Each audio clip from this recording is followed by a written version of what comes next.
Hari Om friends, Namaste. This is Yogeshwar Shastri, and welcome to the sixth and probably the final part of the series on forced labor. Thank you for your response to the previous videos. So before we kind of delve into today's topic, we'll just have a quick recap at what we did in the previous videos. So in the first part, we had a quick introduction to what actually is forced labor. The second and third focused on the use of forced labor for public works such as roads, canals, dams, etc. The fourth one, we saw how forced labor was used to move British troops throughout the length and breadth of India. And in the fifth one, we saw forced labor in terms of numbers. So, what was the rupee amount that was saved by using forced labor, and what were the number of carts or people forced to work, and how many cars were confiscated, and so on. So in this part, we'll look at you know the topic itself is very depressing and serious, but it's got an even more darker side, and which is the extensive use of torture. So while being forced to carry baggage and provide services for free was one aspect of the misery heaped upon us, a more darker aspect was the extremely brutal treatment and torture done by the white officers and their Indian underlings. So this brutality is quite well illustrated in one of the letters sent by the magistrate of Bellary, a guy called A.D. Campbell, to his superiors. This was sometime in the 1830s or 1840s, where he complains about the conduct of a certain Major Kelly of the 1st Battalion of the 19th Native Infantry.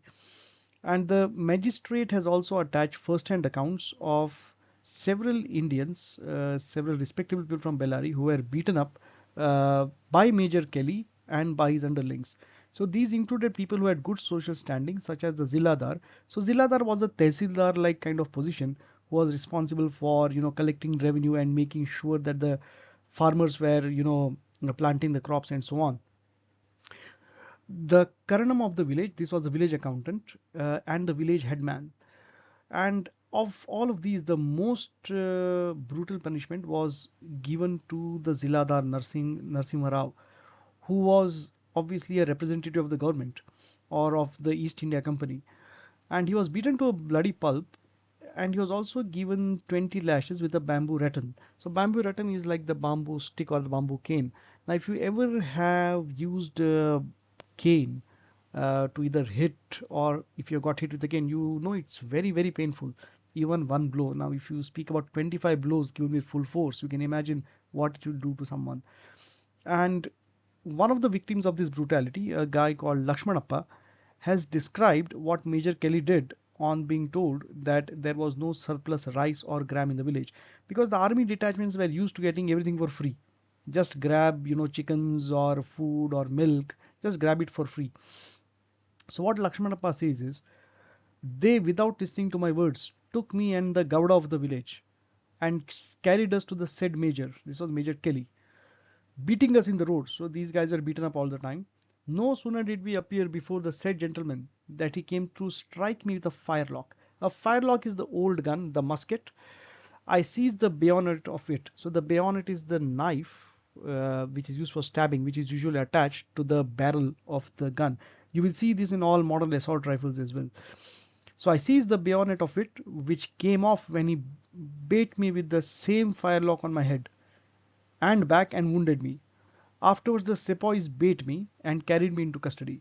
We carried the Ziladar Narsimha Rao as far as Kullabavi. So Narsimha Rao was so badly beaten that he was unconscious, and four villagers had to kind of make a makeshift stretcher out of a blanket and then carry him.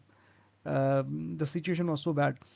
Now, Narsimha Rao has been described by the magistrate A.D. Campbell as, the Ziladar Narsimha Rao is an old servant of 15 years. So all employees of the East India Company were known as servants. So servant of the company, etc., and was active in the performances of his duty, superintending cultivation and collection. There was no deficiency in the supplies for which no price has been paid. So all these years he was providing supplies and everything, and it was all for free. Okay. So the collector, the magistrate further says, at the different stages I have always furnished supplies to the detachments, because at the end of the day the ball kind of rolled into the magistrate's court. So he had to make sure that the ziladars, village headmen, were providing the supplies. Okay, and have acted according to the pleasure of the gentleman, but never saw such an occurrence. It appears that they intended to take the life and honor of the man. Now he says, I have never seen such an occurrence, but there are different accounts which show that this was quite a widespread practice. In fact, another more serious aspect, in addition to the torture, was the rape and molestation of women. Because when these guys passed by village, what usually used to happen was they not only confiscated a lot of stuff for free, they also molested and raped the woman as well. So this was a very terrible kind of situation. Okay, so let's move on to the next slide. Okay, so PowerPoint is acting up today a bit.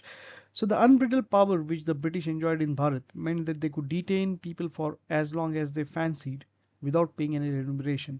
This is illustrated by a report from 1851 from Salem district in Tamil Nadu, where the report states that the great defect of the system of gratis labor, so gratis means free, so free labor, is that the villager never knows when or for how long a time he may be pressed for this work.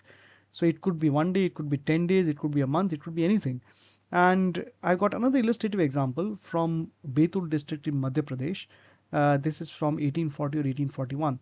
And this image shows part of the Betul district, which is thickly forested, has got mountains and so on. So there was a guy called Colonel Costly, okay, and his practice was to force 40 to 50 people on a daily basis to carry his personal luggage. And on one march and on one kind of big round, which was 760 kilometers. So you can imagine 760 kilometers. Uh, the distance a British detachment used to march in India in those days was around 16 to 20 kilometers. So you can imagine it's almost uh, really a couple of months. So what used to happen was an advance party used to go ahead to the next village and get the village headmen, all the important people, to arrange for coolies to service the army, and also arrange for supplies as well for free. And there were places like, obviously you see the mountains and forests here, where there weren't any villages and you couldn't find anyone. So the people who had been forced to join the detachment in the last village, they were kept under lock and key or kept an armed guard, and they were forced to carry the stuff till wherever the next village was. So it could be 2 days away, it could be a day away, it could be 1 week away, or 10 days away. And as a rule, they were rarely paid. And even if something was given, it was literally nothing. So this was, a very small presentation on two kind of one of the darker aspects of the story of forced labor in Bharat. And this brings us to the end of this series. So just bear with me while I go on to the last slide. Okay, so here we are, the end of the slide.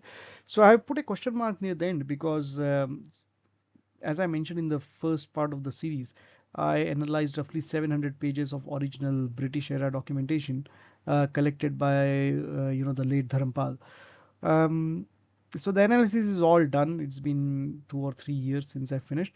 But the write-up is slowly ongoing, and like I keep harping, it's a very depressing subject, so it's not very high on my list of priorities. So maybe in the next couple of years, I might bring out a small book and also add some things. So if that happens and I come across some new matter, I'll probably um, extend this series a bit and add a couple of videos. Now I just had it's a little bit surprising to me because I thought the videos on British occupation of India would be getting a lot of views. But the videos on Vijayanagar get a lot of views. And I think one reason is also because people like to hear of our glorious past and when we were actually doing quite well, powerful Hindu empires. And the British era story is very recent. So we are, in my opinion, we are still suffering from PTSD or post-traumatic stress disorder as a civilization.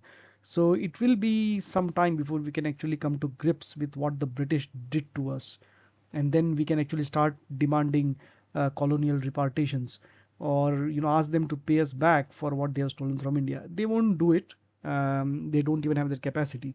But we should raise the demand because just raising that demand on the governmental level, not on the individual level, will actually do a lot for our self-esteem, and it also make people aware of what has actually happened to us. With Islamic invasions, I think we are pretty much coming out of that PTSD thing, and you can also see this now that the Ram Mandir has been re-inaugurated and it was broken, and the old Babri Masjid was demolished, and the new Ram Mandir has come up, and I think there's a movement, very active movement now in the public domain to try and get 40,000 other temples back. So we'll see how that goes. But it also shows that we are now coming out of the trauma from Islamic imperialism, which is why people are more receptive of hearing how Hindus fought against Muslims and won, or even lost, but they resisted. So that's glorious resistance. But the British thing seems to not have a lot of interest. But in any case, I will keep putting out videos on the British occupation of India, because I think that's very important for us to know, to understand what happened as well. Okay, so thank you friends, thank you for watching, and if you have liked the video, please remember to like, share and subscribe, and I will see you in a different series. Hari Om.